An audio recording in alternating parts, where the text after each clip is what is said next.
Hey guys, Matt here. This is my review of Lansky. This movie is directed by Ethan Rockaway, and the movie stars Harvey Keitel and Sam Worthington.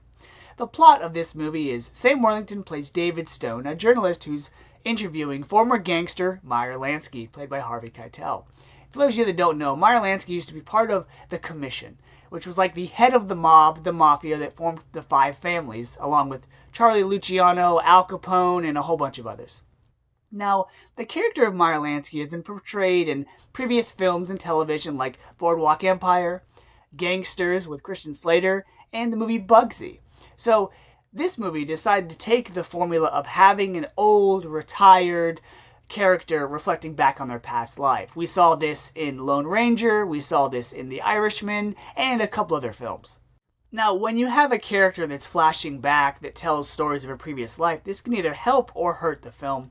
And I would say this is probably somewhere in between, only because there's a personal connection that develops between David and Meyer. It starts out as just a straight up interview of David wanting the facts, wanting the story from Meyer's perspective.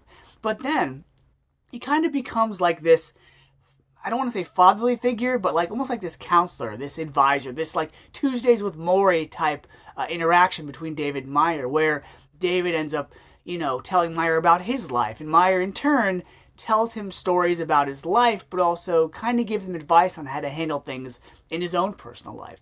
This movie was a lot like A Beautiful Day in the Neighborhood, that Mr. Rogers movie with Tom Hanks, and The Irishman, where you have a character that goes into the interview with one mindset, one goal, but then over time, he learns things from Meyer. He ends up being helped, but also his life changes afterwards. And that's what we got here. We got a character that's flashing back to moments of their life, but also helping the person that's asking them the questions, and a bond forms.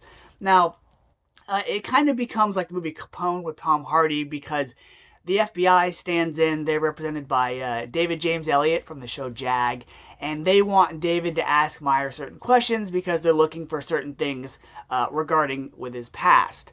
Now, this movie is filmed well. The current storyline with Harvey Keitel, David Stone, the FBI, and this love interest that David Stone develops with this woman, is fine. It's shot well, it's well acted, but then when it goes to the flashbacks, that's when the acting, the production, the pacing, the writing isn't too great. That's when it kind of turns into like a documentary, because the young Meyer, the young Bugsy, Anna Sophia Robb is in the flashbacks as Meyer's wife. That's when the acting and everything kind of goes downhill. So it's like everything was put into, the interaction between David and Meyer, and not so much the flashbacks. And so, because this movie was a nice take on the Meyer Lanky character, Harvey Keitel is still really good when it comes to acting, but because this is like a lot of other movies we've seen before, I'm going to give Lansky a C. The movie was enjoyable, and there was something to take away from it. It's like how to treat your family, and that money isn't everything, because that's all Meyer Lanky was about the money. He ran the books, he ran the financials, but he really didn't make time for anything else, which is kind of like The Irishman. And so, because of that, this isn't a movie I really recommend, but it was enjoy watching.